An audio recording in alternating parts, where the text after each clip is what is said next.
जी रौनक, इस पूरे मामले में हनुमान जी की एंट्री तो राज ठाकरे की वजह से हुई थी। राज ठाकरे ने जो अपनी सभा ली थी गुड़ी पाड़वा के दिन, उसमें उन्होंने ऐलान किया था कि अगर मस्जिदों से लाउड स्पीकर्स को नहीं हटाया गया तो फिर उनके कार्यकर्ता मस्जिदों के सामने हनुमान चालीसा का पाठ करेंगे।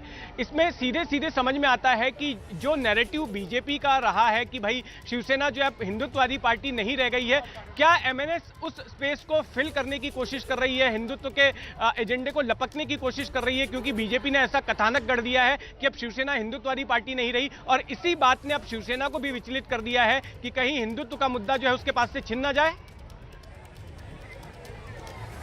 जी निश्चित तौर पर जितेंद्र, बिल्कुल आप सही कह रहे हैं। एक मैं आपको वाकया थोड़े दिन पहले का बताना चाहता हूँ। जिस वक्त जिस तरह की देश में हिंसाचार के मामले सामने निकल कर आ रहे हैं, उसके बाद करीबन 13 मुख्य विपक्षी दलों ने प्रधानमंत्री नरेंद्र मोदी को लेकर एक साझा बयान जारी किया था। और प्रधानमंत्री देश में जिस तरह से हिंसा हो रही है उसको लेकर मौन क्यों है। लेकिन इसमें दिलचस्प बात ये थी कि शिवसेना की ओर से मुख्यमंत्री उद्धव ठाकरे के इस साझा बयान में हस्ताक्षर नहीं थे।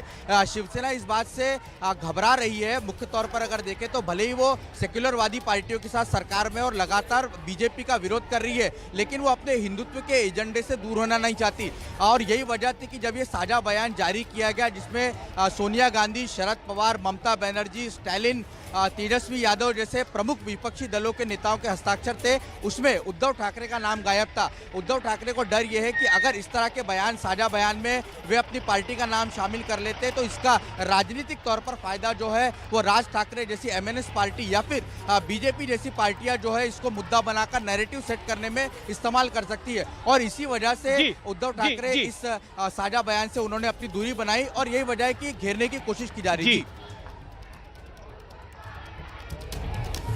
रौनक, एक तरफ राज ठाकरे हनुमान जी के जरिए अपनी हिंदुत्व की ब्रांडिंग कर रहे हैं, दूसरी तरफ ये नवनीत राणा और रवि राणा भी हिंदुत्व का मुद्दा उठा रहे हैं, और बीजेपी की ओर से भी लाउडस्पीकर बांट दिए गए हैं कि हनुमान चालीसा बजाने के लिए मंदिरों में।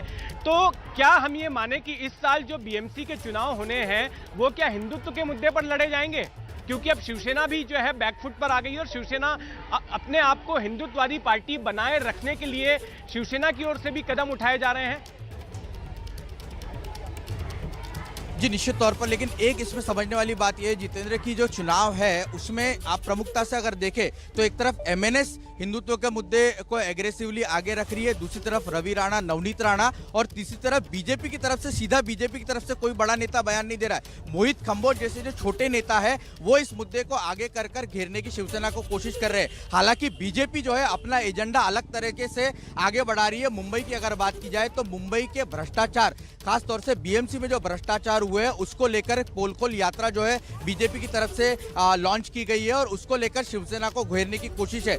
यानी जो शिवसेना की तरफ से आरोप लगाया जा रहा है कि ये जो हिंदुत्व के मुद्दे को लेकर आगे उनको घेरने की कोशिश की जा रही है, इसके पीछे बीजेपी है, वो यहाँ पर कहीं ना कहीं उनका आरोप जो है वो सही होता साबित दिख रहा है। क्योंकि बीजेपी प्रमुखता से तो हिंदुत्व के मुद्दे पर शिवसेना को नहीं घेर रही है, लेकिन जो दूसरे उनके सहयोगी पक्ष है उनके तरफ से उनकी कोशिश ये है कि वो हिंदुत्व के मुद्दे पर शिवसेना को घेरे। जी